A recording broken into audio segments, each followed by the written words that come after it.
بسم اللہ الرحمن الرحیم۔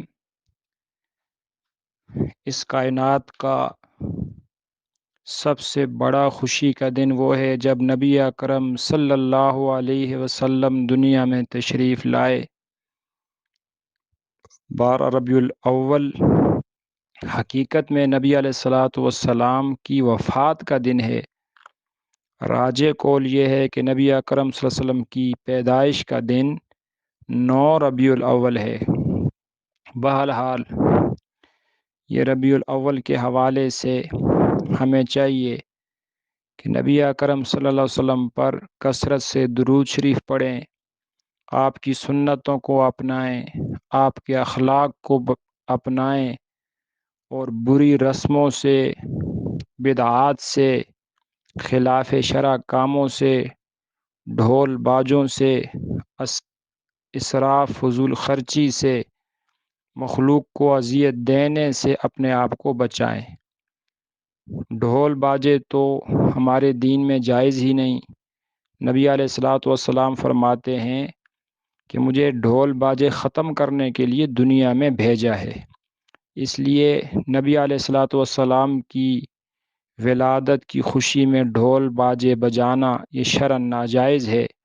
ہاں، اس دن میں نبی اکرم صلی اللہ علیہ وسلم پر کثرت سے درود پاک پڑھا جائے، نبی اکرم صلی اللہ علیہ وسلم کی پاک سیرت بیان کی جائے، نبی اکرم صلی اللہ علیہ وسلم کی اخلاق کی تعلیم دی جائے۔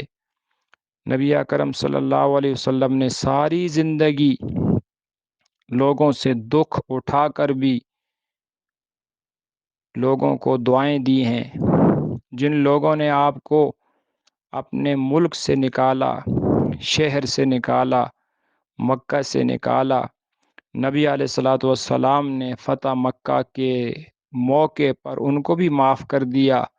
فرمایا لا تثریب علیکم الیوم یغفر اللہ لکم ولکم، کہ آج میں تم سے وہی بات کرتا ہوں جو میرے بھائی حضرت یوسف علیہ السلام نے اپنے بھائیوں سے کہی تھی، جاؤ تم سب کے سب آزاد ہو، میں نے تم سب کو معاف کر دیا، تم سے کوئی پوچھ گچھ نہیں۔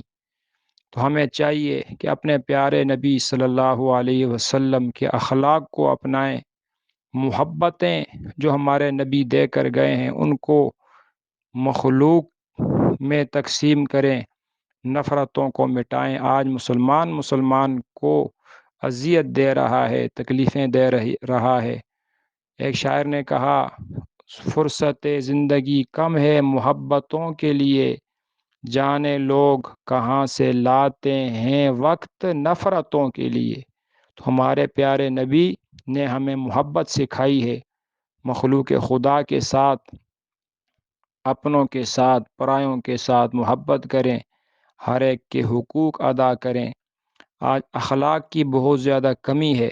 نبی اکرم صلی اللہ علیہ وسلم کی حدیث مبارکہ آج ہی ہم نے مشکات شریف میں پڑھی کہ نبی علیہ الصلوۃ والسلام ارشاد فرماتے ہیں کہ اے لوگو، تم میں سے سب سے زیادہ میرے قریب قیامت کے دن وہ شخص ہوگا جس کے اخلاق سب سے زیادہ اچھے ہوں گے۔ تو ہم دیکھیں ہمارے اخلاق مخلوق خدا کے ساتھ کیسے ہیں۔ تو اس دن میں ہم اپنے پیارے نبی کے اخلاق کو زندہ کریں، آپ کی سیرت کو زندہ کریں، اپنی شکل اپنے پیارے حبیب کی طرح بنائیں، آپ کی پیاری سنتوں کو اپنی زندگی میں زندہ کریں، مخلوق خدا کا خیال کریں، مخلوق خدا پر رحم کریں۔ اللہ تعالی ہمیں پیاری سنتوں پر، نبی علیہ الصلاۃ والسلام کی مبارک زندگی پر عمل کرنے والا بنائے، نبی اکرم صلی اللہ علیہ وسلم کا سچا عاشق بنائے۔ صحابہ جنہوں نے واقعی عشق کر کے دکھایا، صحابہ کرام سے جو کوئی پوچھتا تھا یہ آپ یہ عمل کیوں کر رہے ہیں، یہ آپ کی سلوار ٹخنوں سے اونچی کیوں ہے، یہ فلاں عمل کیوں کرتے ہیں، تو صحابہ کا ایک ہی جواب ہوتا تھا، ہاکذا رأیت رسول اللہ صلی اللہ علیہ وسلم، ہاکذا فعل رسول اللہ صلی اللہ علیہ وسلم، میرے نبی نے ایسا کیا تو میں بھی ایسا کروں گا۔ تو ہمیں بھی اللہ تعالیٰ سچا عاشق بنائے، نبی علیہ الصلوۃ والسلام کی اتباع کی توفیق نصیب فرمائے۔ آمین یا رب العالمین۔